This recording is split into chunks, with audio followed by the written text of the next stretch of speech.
I trusted two people more than anyone in the world. One was my wife. The other was my best friend. I gave them everything, my money, my home, my heart, and they destroyed me together. This is how I lost it all in Cebu. I'm standing on the balcony of my condo in Cebu, watching Jonalyn arrange flowers on the dining table. She's humming something soft, something I don't recognize, and the afternoon light catches her hair just right. The sun makes everything golden. I can't believe this is my life now.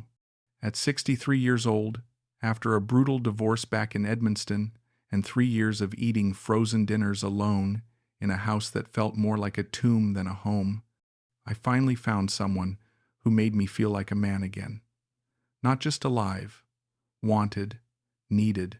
She turns and smiles at me through the glass door, and my chest tightens with something I thought I'd never feel again. "Mahal, come inside. It's too hot out there. You'll get burned," she says. I smile back. Mahal, my love. She called me that the first week we met, and I melted every single time. I walk inside and she wraps her arms around my waist. She's so small compared to me. I'm 6'2" and she barely reaches my shoulder. "You're happy?" she asks, looking up at me with those dark eyes that made me forget I was old enough to be her father. "I'm the happiest I've ever been," I tell her, and I mean it, every word. 2 years ago, I was scrolling through a dating app at 2 in the morning in my cold little house in New Brunswick, wondering if I'd die alone. My ex-wife had taken the dog, the car, and half my pension. My kids stopped calling after the divorce. They blamed me for everything. Maybe they were right. I don't know anymore. But that night, scrolling through profiles of women who all looked the same, I saw her, Jonalyn, 28 years old, working in a call center in Cebu City. Her smile in that photo wasn't just pretty, it was warm, real, like she actually wanted to be there. I sent her a message, not expecting anything. "Hi, I'm Terrence. I know I'm older, but I'd love to talk if you're open to it," she replied in 10 minutes. "Age doesn't matter to me. Tell me about yourself." We talked for 3 months, every single day, video calls that went until sunrise. She told me about her life, her family in the provinces, her dreams of traveling the world. I told her about my failed marriage, my construction business, how tired I was of the cold and the loneliness. "You should come here," she said one night, her face glowing on my laptop screen. "Cebu is warm. The people are kind. You could be happy here." I laughed. "I'm too old to start over." "You're not old," she said. And the way she said it, the way she looked at me through that screen, made me believe her. 6 months later, I sold my house, closed my construction business, said goodbye to the few friends I had left. My ex-wife thought I'd lost my mind. "You're going to get scammed," she said when I told her. "She's using you." I didn't care what she thought. I bought a one-way ticket to Cebu. When I stepped off that plane and saw Jonalyn waiting for me at the airport with a sign that said, "Welcome home, Terrence," I knew I'd made the right choice. We got married 3 months later. Small ceremony at a little chapel near the beach. Her family came. Her mother, her sisters, a dozen cousins I couldn't keep track of, a few expat friends I'd made at the bar, and Kyle. Kyle was my best friend from back home. We'd worked construction together for 15 years before I sold the business. He got divorced around the same time I did. His wife left him for a yoga instructor. We'd spent a lot of nights after that drinking beer in his garage, complaining about how women back home were too demanding, too cold, too expensive. When I told him I was moving to the Philippines, he laughed. "You're crazy, man. Absolutely crazy." But 6 months after I moved, he called me out of the blue. "Terrence, I can't do this anymore. The winters, the loneliness, the same damn routine every day. Can I come visit? Visit?" I said, "Move here, brother. There's plenty of room, plenty of opportunity." And he did. Kyle flew out 2 weeks later. He rented a condo about 10 minutes from mine. Started doing freelance graphic design online. Started going to the gym. Got a tan. Within a month, he looked 10 years younger. We were living the dream. The three of us became inseparable. Every morning, Kyle and I would meet at this little cafe near the water.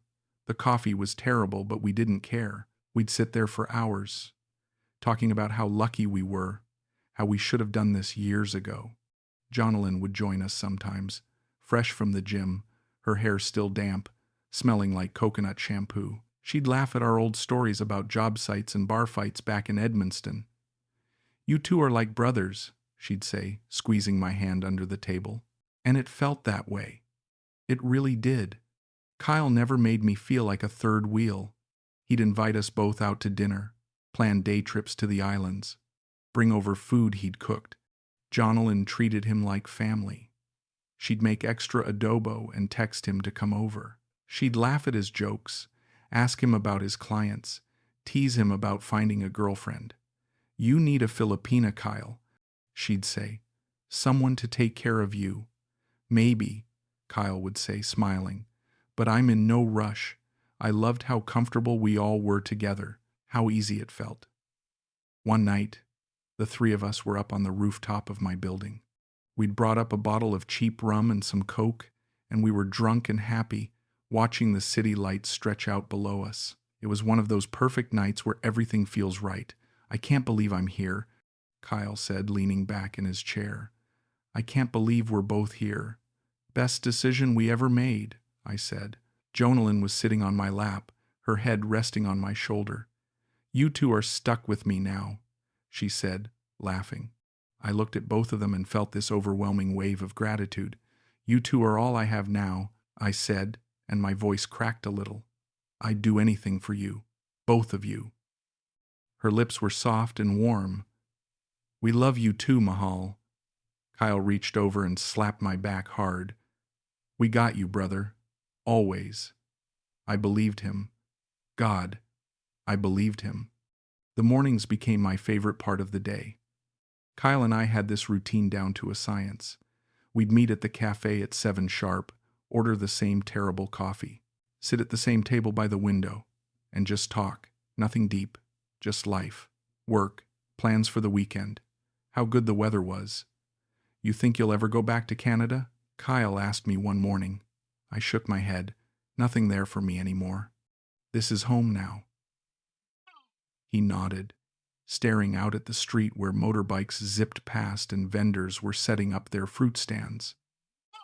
"Yeah, I feel the same way. I can't imagine going back to that cold, miserable place. To new beginnings," I said, raising my coffee cup. "To new beginnings," he echoed. Jonalyn would usually show up around 8, fresh from her morning workout, wearing those tight gym clothes that made every guy in the cafe turn their heads. But she only had eyes for me. At least that's what I thought. She'd kiss my forehead and steal a sip of my coffee. "Good morning, old man," she'd tease. "Good morning, troublemaker," I'd say back, pulling her onto my lap. Kyle would grin from across the table. "You two are disgusting." "Jealous?" Jonalyn shot back, laughing. "Extremely," Kyle said, but he was smiling when he said it.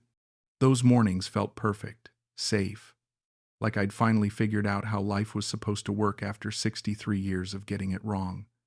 I even helped Kyle get established here permanently. I co-signed his lease when the landlord wanted extra security. I lent him money when his first few clients were slow to pay, $3,000, then another $2,000. "I'll pay you back as soon as these invoices clear," he said. "Don't worry about it," I told him. "We're family now. What's mine is yours," and I meant it. On Saturdays, we'd go island hopping, rent a boat with a local captain, and spend the whole day in the sun. Jonalyn wore this blue bikini that made me feel like the luckiest man alive. She'd pull me into the water, laughing, splashing me, kissing me in front of everyone. Kyle would take photos of us with his phone. "You two are relationship goals," he said, grinning behind the camera. "Someone needs to find you a girlfriend, Kyle," Jonalyn said, swimming over to him. "Then we can do couples trips." "I'm working on it," Kyle said. but he didn't seem to be trying very hard. That night, after the boat dropped us back at the pier, we got drunk on the beach.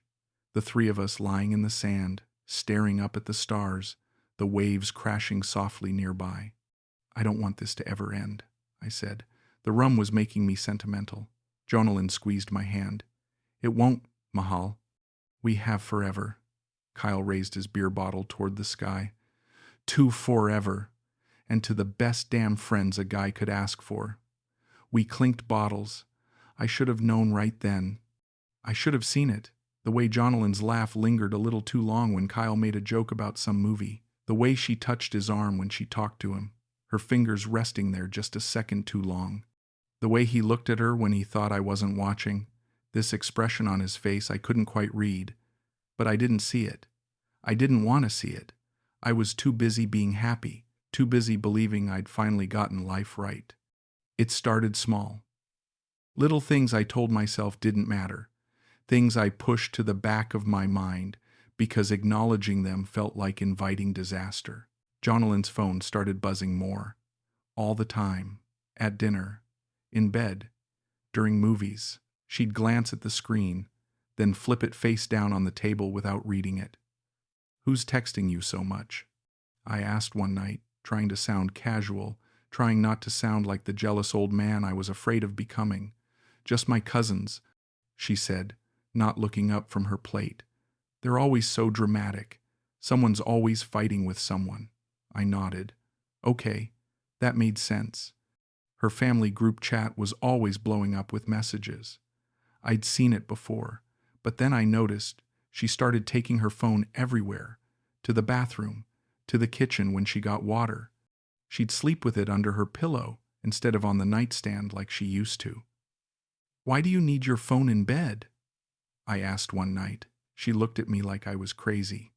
"In case of emergencies, Mahal. What if my mom calls?" "Your mom doesn't call at 3 in the morning. You never know," she said, and rolled over to face the wall. Then Kyle started showing up at the condo when I wasn't home. I'd go out to the gym or the grocery store, and when I'd get back, he'd be there, sitting on my couch, drinking my beer, watching my TV. "Hey man," he'd say when I walked in, like it was the most normal thing in the world. "Just dropped by to say hi to Jonalyn. Figured I'd wait for you." "I was only gone an hour," I said. "You could have texted me." "Yeah, I know. I was in the area." But something about it felt off. Why didn't he just text me and wait for me to get back? Why come over and sit with my wife when I wasn't there? I looked at Jonalyn. She was in the kitchen, smiling, acting like everything was perfectly normal. "I told him to wait for you, Mahal. I said you'd be back soon." "Yeah, no problem," I said. But it was a problem. I just didn't know how to say it without sounding paranoid. One afternoon, I came home early. I'd gone to meet a buddy for lunch downtown, but he canceled at the last minute. Food poisoning. So I drove back to the condo. When I opened the door, I heard laughter coming from the living room. Jonalyn's laugh, and Kyle's. They were on the couch, sitting close, too close. Her leg was touching his. They jumped apart when they saw me, like I'd caught them doing something wrong. "Oh, hey," Jonalyn said, her voice a little too bright, a little too loud. "You're back early," I said, staring at them. "My friend canceled." Kyle stood up fast, scratching the back of his neck. "We were just watching some show. What's it called again?" He looked at Jonalyn. She grabbed the remote and turned off the TV. "I don't remember. Some cooking thing. Super boring." I looked at the TV. It was off. Black screen. No show. Just silence. "What were you watching?" I asked again. "Some Filipino cooking show," Kyle said quickly. Jonalyn was translating for me. "I don't need shows translated," I said. "I've been here 2 years." "This one was all in Tagalog," Jonalyn said. "Even the subtitles." I didn't believe her. But what was I supposed to say? I grabbed my wallet off the counter and headed toward the bedroom. My hands were shaking. I heard Kyle leave a few minutes later. That night, I couldn't sleep. I lay in bed next to Jonalyn, staring at the ceiling, replaying it all in my head, the way they jumped apart, the way she lied so easily, the way he wouldn't look me in the eye. "Mahal, you okay?" Jonalyn whispered beside me. "Yeah," I said, "just tired." But I wasn't tired. I was terrified, because deep down, I knew something was wrong. I just didn't have the courage to ask. I started paying closer attention after that, watching, listening, looking for signs. I was wrong. Praying. I was wrong. Jonalyn's phone became an extension of her hand. She took it everywhere. To the shower. To the balcony. She'd charge it on her side of the bed and wake up in the middle of the night to check it. "Why are you so glued to that thing?" I asked one morning over breakfast. She shrugged without looking up. "Everyone's on their phone, Mahal. Don't be so old-fashioned." "I'm not being old-fashioned. I just miss talking to you." She looked up then, and there was something cold in her eyes. "We talk all the time." "Do we?" She didn't answer, just went back to scrolling. Kyle's visits became more frequent, 3 times a week, then 4, then almost every single day, and always when I wasn't there. I'd get home from running errands and smell his cologne in the living room, see 2 coffee mugs in the sink instead of 1, a second plate with crumbs on the counter. "Kyle was here again?" I asked Jonalyn. "Yeah," she said, not looking up from her phone. "He stopped by for coffee. He's lonely, you know." "I feel bad for him. He has other friends. Not like us," she said. "Lonely." That's what she said. But Kyle didn't seem lonely when I saw him.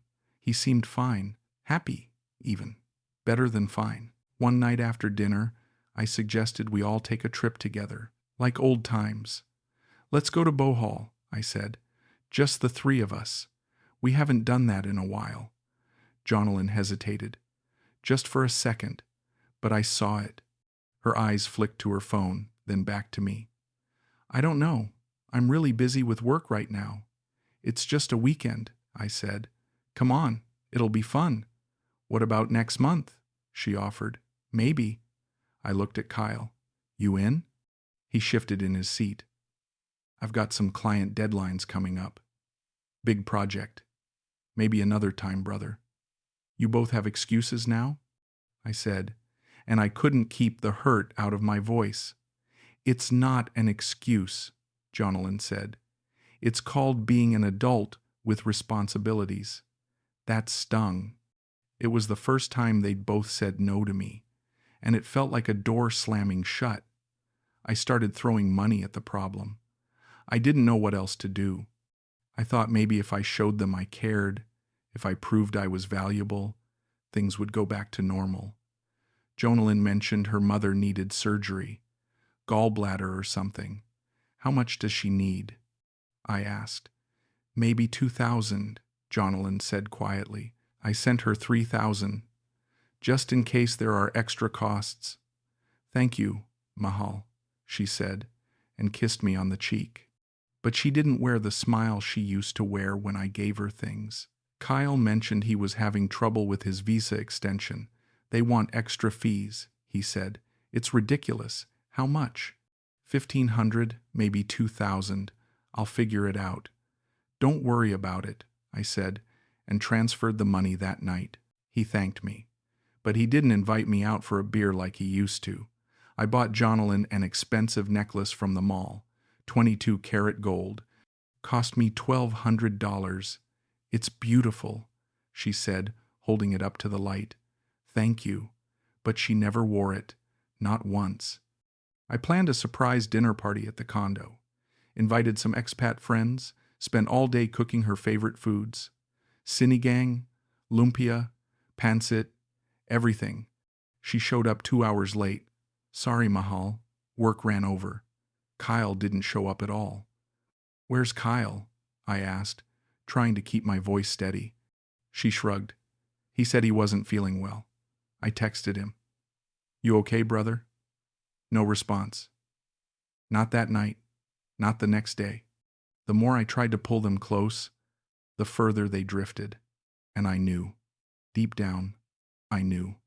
But I couldn't say it out loud, because saying it out loud made it real, and I wasn't ready for it to be real. I wasn't ready to lose everything again. I came home early on a Tuesday afternoon. I wasn't supposed to be there. I'd gone to meet an old friend from Canada who was passing through Cebu. But when I got to the restaurant, he texted me. "Sorry, man. Flight got delayed. Won't make it. Rain check?" I sat there in the parking lot for a minute, staring at my phone. Then I drove home. The condo was quiet when I walked in. Too quiet. No TV. No music. No sounds of cooking from the kitchen. Just silence. "Jonalyn?" I called out.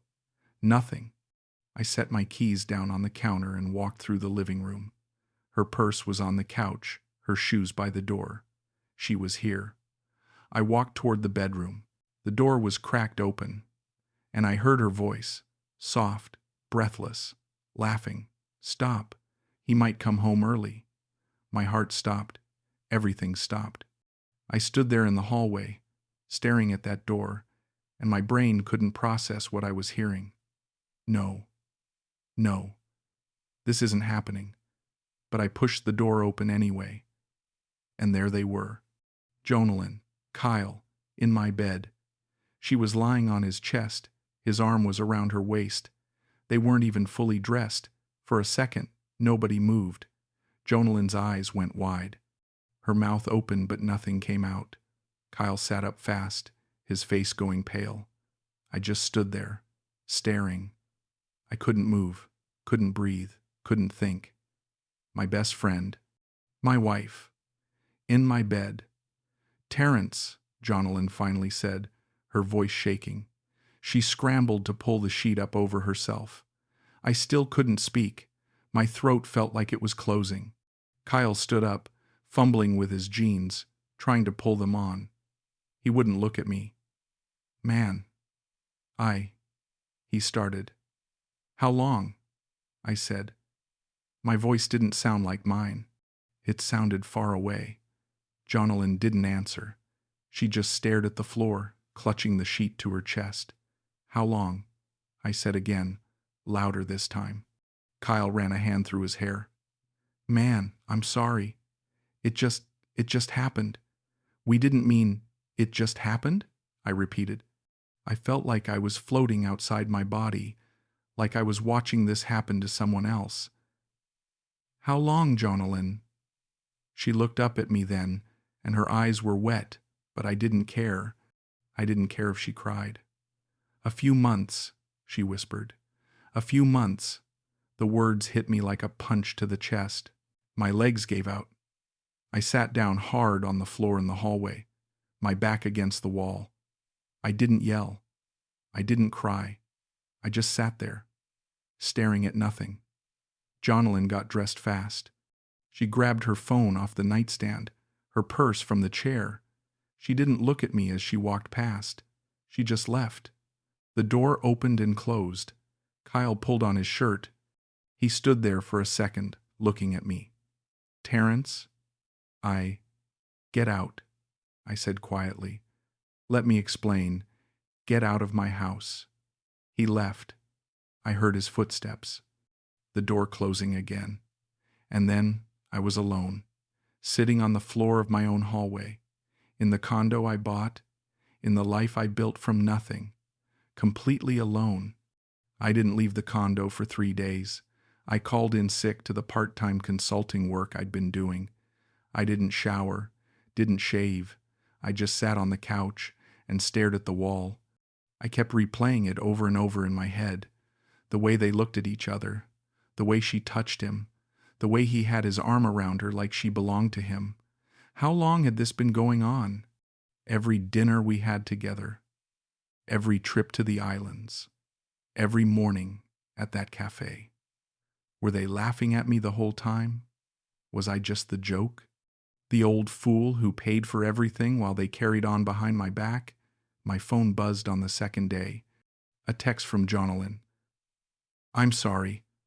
I'll come get my things when you're not there." I stared at the message for a long time. Sorry. That's all she had to say. Sorry. I didn't respond. I just turned off my phone and threw it across the room. On the third day, I finally got up. I walked into the bedroom. The bed was still unmade. I stripped the sheets off and threw them in the trash. I wasn't going to wash them. I wasn't going to sleep in that bed ever again. I started noticing things were missing. The necklace I bought her, gone. The laptop I got her for her birthday, gone. I checked the drawer where I kept emergency cash. Half of it was gone. $3,000. She'd taken it while I was asleep, probably the same night. She didn't even wait to see if I was okay. She just took what she wanted and left. I tried calling Kyle. The call went straight to a message saying the number was no longer in service. He'd blocked me. After 15 years of friendship, after everything I did for him, all the money I lent him, all the times I had his back. He blocked me like I was nothing. I reached out to some of the expat guys we used to hang out with. "Hey man, I heard what happened." One of them texted back, "That's rough, but I don't want to get in the middle of it, you know?" Another guy left me on red. A third one said, "Yeah, I saw them together at a bar last week. Didn't know how to tell you. Nobody wanted to get involved. Nobody cared enough to check if I was okay."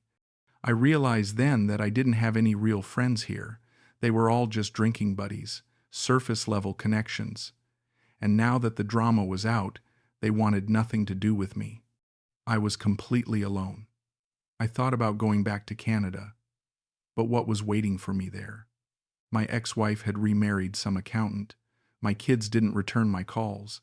I'd sold my house, closed my business, burned every bridge to come here and start over. And for what? For this? I spent the third night on the balcony, the same balcony where I used to stand and watch Jonalyn arrange flowers and think about how lucky I was. Now I just felt empty, hollowed out. I looked out at the city lights, at the same view that used to fill me with hope, and thought, this is it. This is my life now. Alone in a foreign country, with nothing, no wife, no best friend, no dignity, just nothing. A week later, I got a message from someone I barely knew. Rodrigo. He ran a small electronics repair shop near my building. We'd talked a few times when I needed my laptop fixed. Nice guy. Quiet. "Hey Terrence, I need to show you something. I wasn't sure if I should, but I think you deserve to know." He sent me a screenshot, a Facebook post, from an account I didn't recognize, but the profile picture was Jonalyn. It was her private account, one I didn't even know existed. The photo was of her and Kyle at a beach resort. She was in a red dress. He had his arm around her waist. They were both smiling at the camera like they didn't have a care in the world. The caption said, "With my love," followed by a red heart emoji. I checked the date on the post. 6 months ago. 6 months. I felt like someone had punched me in the stomach. I scrolled down through her profile. Rodrigo had sent me access to the whole thing somehow. His cousin was friends with her, he explained. There were more photos, so many more. Pictures from trips I thought she took with her cousins. That weekend she said she was going to visit her mom in the province. She was with Kyle. That dinner she said she had with her girlfriends from work. Kyle was in the background, smiling. That resort trip where she said her sister invited her. Kyle was right there beside her. Every single lie. Every single time she told me she loved me, kissed me goodnight, called me Mahal. She was with him. I called Rodrigo. "Where did you get this?" My voice was shaking. "My cousin is friends with her. She knows I know you. She sent it to me last night. She felt bad. Said Jonalyn's been with him for a long time." "How long?" She said at least 6 months, maybe longer. "I'm sorry, man. I thought you should know." I hung up. I sat there with my phone in my hand, staring at those photos. My hands were trembling. 6 months. The whole time I was planning our future, talking about maybe buying a bigger place, maybe starting a small business together. She was living a double life. Every time she said she loved me, every time she smiled at me across the table, every time she fell asleep in my arms, it was all a lie. And Kyle knew. He looked me in the eye every single morning at that cafe, drank coffee with me, listened to me talk about how happy I was, borrowed my money, sat at my table, slept in my bed, and the whole time he was with her. I wasn't just betrayed, I was humiliated, made a fool of in a foreign country by the two people I trusted most in the world. I went through my phone and deleted every photo of them, every text message, every video from our trips. I blocked Jonalyn on everything: Facebook, WhatsApp, Instagram. I blocked Kyle too, even though he'd already blocked me. I didn't want revenge. I didn't want to scream or fight or make some big dramatic scene. I just wanted them gone, erased, out of my head, out of my life, but I couldn't stop thinking about it. Late at night, I'd lie awake in that guest bedroom because I couldn't sleep in my own bed anymore, and I'd replay every moment, every smile, every laugh, every I love you, and I'd wonder, was any of it real? Did she ever love me, even a little bit, or was I just a paycheck from the start, an old fool with money she could take, a visa opportunity? And Kyle, was he ever really my friend? 2 weeks after I found out, I made my decision. I couldn't stay in Cebu anymore. Every street corner reminded me of them. Every restaurant we went to, every bar, every beach. This whole city was contaminated with memories I didn't want anymore. I called a real estate agent and listed the condo for sale. "How fast can you move it?" I asked. "Maybe a month if we price it right," she said. 2 weeks, I said.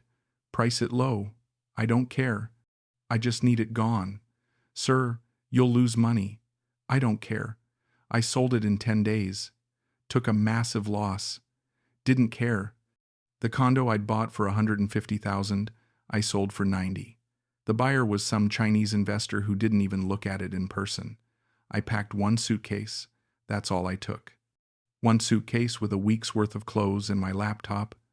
Everything else I left behind. The furniture, the kitchen stuff, the TV, all of it. I didn't want anything that reminded me of this place. I gave most of it to Rodrigo. "You sure, man?" he asked when I told him. "I'm sure. I don't need any of it." "Where are you going?" "I don't know yet. Just away from here. I didn't tell anyone else I was leaving. Not the expat guys. Not the few acquaintances I'd made. Nobody. On my last morning in Cebu, I woke up at 5. The condo was empty except for my suitcase by the door. I made one last cup of coffee and sat on the balcony. The sun was just starting to come up, painting the sky orange and pink. I looked out at the city one more time. I tried to remember what it felt like when I first got here 2 years ago. The hope, the excitement, the absolute certainty that I was making the right choice, that I was finally going to be happy. It all felt so stupid now, so naive. How did I not see it? How did I let this happen? I thought about texting Jonalyn, just one last message. Something like, "I hope you're happy," or "Was any of it real?" But what was the point? She knew what she did. She made her choices. So I didn't text her. I just finished my coffee, rinsed the cup, left it in the sink, grabbed my suitcase, and walked out. I didn't look back. I took a taxi to the airport, flew to Manila, then to Singapore, then back to Canada. The whole trip took almost 24 hours. I didn't sleep.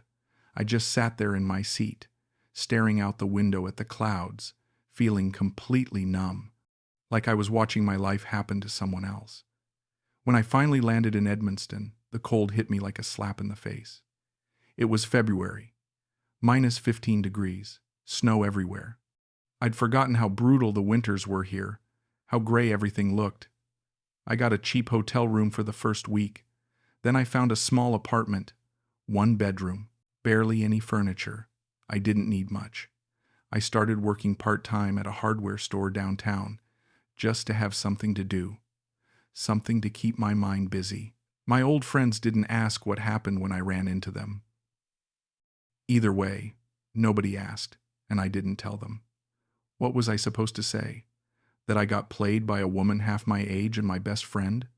That I gave up everything I had and ended up with nothing? That I was a complete fool? So when people asked why I came back, I just said, it didn't work out. And they'd nod. Yeah, those things rarely do. And that was it. Conversation over. At night, lying in my empty apartment, listening to the wind howl outside, I still think about them. Not every night anymore, but some nights, I don't think about them with anger. Not anymore. Anger takes too much energy, and I don't have any left. I think about them with sadness. A deep, heavy sadness that sits in my chest like a stone. I wonder if they're still together, if they're happy, if they ever think about me, if Kyle ever feels guilty, if Jonalyn ever regrets it. Probably not. I was just a stepping stone for both of them. A convenient opportunity. A wallet with legs. An old man who was desperate enough to believe that someone like her could actually love someone like me. But here's what I learned. Here's what it took losing everything to finally understand. I learned what I'm worth, and it's not nothing. I'm not nothing. I made a mistake, a huge one. I trusted the wrong people. I ignored the red flags because I was lonely and desperate and so hungry for connection that I couldn't see what was right in front of me. I let my need to be loved blind me to the truth, but I survived it. I'm still here. I lost everything in Cebu. My money, my dignity, my faith in people, my belief that starting over was possible. But I didn't lose myself. Not completely. I'm still here, still breathing, still moving forward, even if it's just one day at a time. And maybe that's enough. Maybe that has to be enough.